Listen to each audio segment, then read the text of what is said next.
After 2 decades of relative peace, violent crime has again become a major issue in the United States. In 2020, homicides rose by 30%, a record for a one-year increase.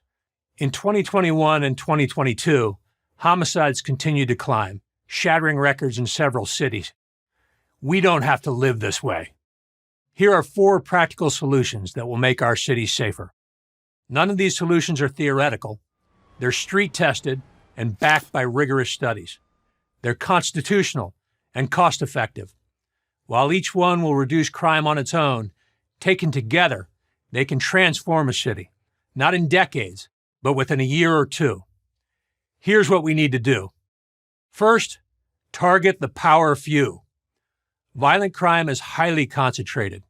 We know where violent crimes are likely to be committed: drug houses, gang hangouts, a problem bar, crime hotspots. We know when violent crimes are likely to be committed: at night, on weekends, and during the hot summer months. But more importantly, we know who commits violent crimes. They're called the power few. In any given city, just 5% of criminals are responsible for 50% of all violent crimes. I want to make this abundantly clear. It's not 5% of the total population of a city that's driving the majority of violent crime. It's 5% of the criminals, a subset of a subset.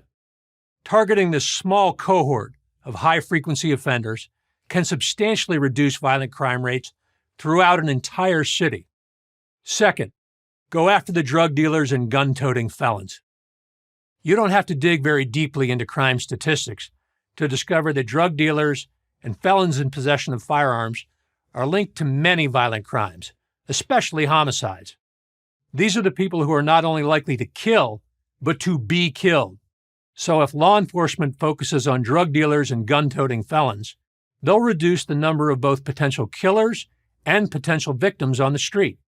But targeting drug dealers has an added benefit, one that's lost on the public, but well known to law enforcement. Drug dealers, often part of drug gangs, have the best information about homicides and all sorts of other crimes. Any investigator who interrogates a drug-dealing gang member will likely soon discover that the defendant has witnessed or participated in multiple shootings, both fatal and non-fatal. In addition, that same defendant will know about a score of other crimes, everything from robberies to carjackings to organized retail theft rings. And if he's facing a long sentence, there's a good chance he'll give up that information. Third, unite cops and prosecutors. When police and prosecutors collaborate from the inception of an investigation, good things happen. This is a concept known as vertical prosecution. Working as a team, police and prosecutors discuss targets, timing of arrests, and legal issues like whether a search warrant is required.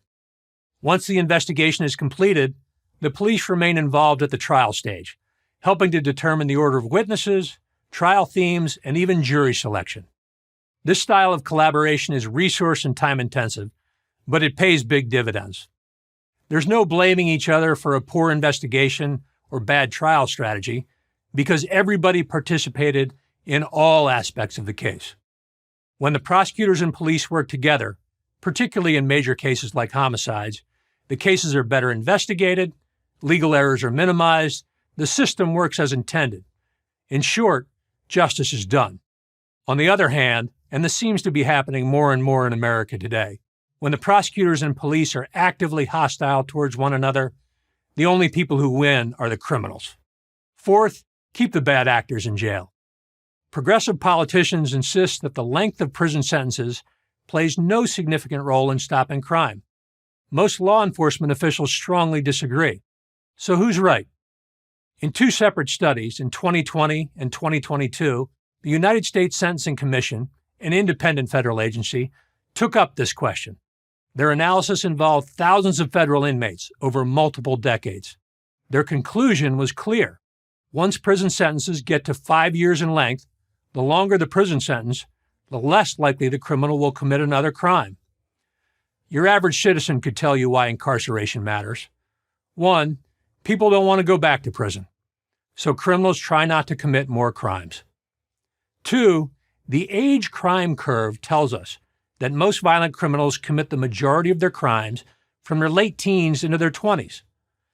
Prison sentences of over 5 years simply take these violent criminals out of circulation when they're at their most dangerous. So let's review. Target the power few. Go after the drug dealers and gun-toting felons. Unite cops and prosecutors, and keep the bad actors in jail. That's what separates safe cities from dangerous ones. It's not rocket science, just good law enforcement. I'm Tom Hogan, former federal and local prosecutor and criminal defense lawyer for Prager University.